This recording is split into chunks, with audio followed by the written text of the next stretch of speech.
5 ऐसे स्टेप जिनको फॉलो करके यूजीसी नेट एग्ज़ाम को आसानी से क्वालिफाई किया जा सकता है।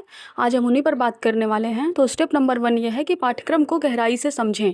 सबसे पहले आपको एनटीए की ऑफिशियल वेबसाइट से जाके पेपर 1 और पेपर 2 का सिलेबस डाउनलोड करना है। उसका प्रिंट आउट निकलवा के आपको अपने स्टडी टेबल या फिर दीवार पे चिपकाना है। देखिए, चिपकाने का तात्पर्य ये है कि आपको प्रतिदिन सिलेबस का नियमित रूप से दर्शन करना है। दर्शन से लाभ ये होगा कि आपको पता चलेगा कौन सा टॉपिक कठिन है, कौन सा सरल है, क्या पढ़ना है, क्या बाकी रह गया है। आगे कल का आप भी योजना बना सकते हैं, यानी सिलेबस से आप अपना रोड मैप बना सकते हैं। अब आई बात किताबों की, तो किताबों में वही है कि किताबें लेना है, आपको गाइड के भरोसे नहीं रहना है।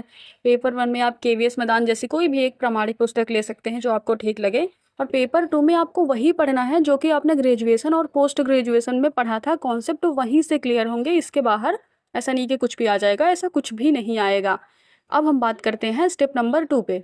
तो तैयारी की शुरुआत कैसे करें? तो देखिए, अब हमने सिलेबस और बुक्स के बारे में थोड़ी बहुत जानकारी ले ही ली है, तो अब हम आते हैं किताबों पे। तो किताबें ही आपको चुननी है, गाइड के भरोसे बिल्कुल भी नहीं रहना है। तो पेपर 1 में आप कोई भी एक किताब, केवल एक किताब, कोई भी एक किताब लेनी है, जैसे कि केवीएस मैदान ले सकते हैं या फिर दृष्टि भी, जो आपको ठीक लगे। वैसे केवीएस मैदान बढ़िया किताब है, वो आपके लिए बहुत ही ज़्यादा सफल सिद्ध होगी।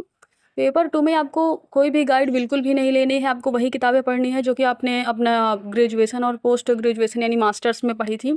कॉन्सेप्ट वहीं से आएंगे, ऐसा तो है नहीं कि आपका टॉपिक से बाहर आ जाएगा। और नेट का जो भी है वो सब उसी में है, मतलब सिलेबस जो भी बनता है वो उन्हीं टॉपिक्स पे आके बनता है। तो आपको बेस मजबूत करना है, किताबों को गहराई से पढ़ना है।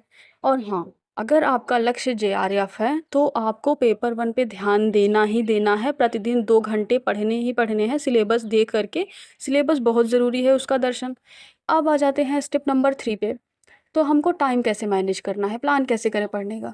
देखिए, अगर अभी देखा जाए तो जून 2026 में बहुत समय है, परीक्षा होने में अभी बहुत समय है। तो आप अभी क्वालिटी पर ध्यान दें। क्वालिटी यानी कि गहराई से पढ़ें, जो भी टॉपिक पढ़ें उसे गहराई से पढ़ें।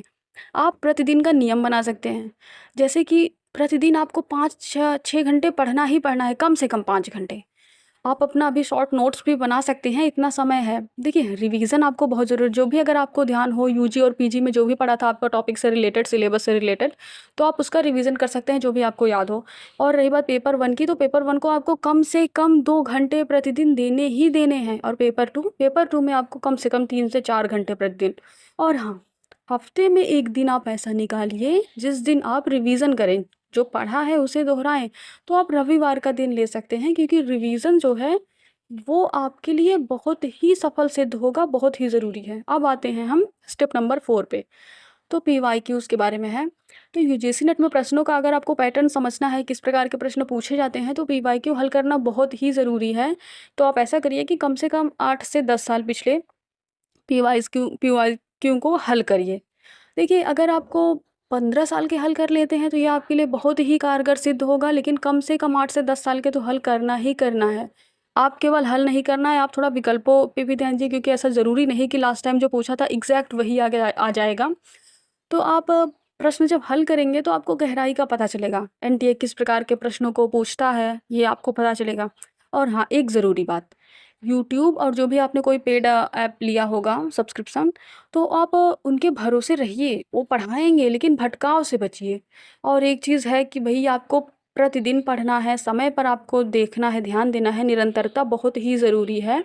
तो अब हम बात करते हैं अपने स्टेप नंबर 5, अंतिम स्टेप पे, जो कि बहुत ज़रूरी है, मॉक टेस्ट और दोहराव।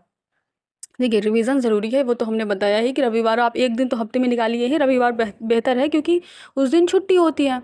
तो रविवार के दिन आप रिवीजन के लिए निकालिए। अब रही बात मॉक टेस्ट की, तो देखिए, ऐसा है कि पीवाईक्यू से आपको पता चलता है कि लास्ट टाइम क्या पूछा था, लेकिन मॉक टेस्ट से आप अपडेटेड रहते हैं। तो मॉक टेस्ट के लिए बहुत सारे फ्री एप्लीकेशंस भी हैं, वेबसाइट्स भी हैं, जहाँ पे आप जाके मॉक टेस्ट दे सकते हैं। तो मॉक टेस्ट ज़रूरी है। और हाँ, ये कितनी अच्छी बात है कि 10 अलग अलग किताबें पढ़ने से बेहतर है कि एक ही किताब को 10 बार पढ़ा जाए। पढ़ाई के बीच में आपको ब्रेक भी लेना है, ऐसा नहीं कि 4 घंटे लगातार पढ़ते रह गए, भूल जाएंगे।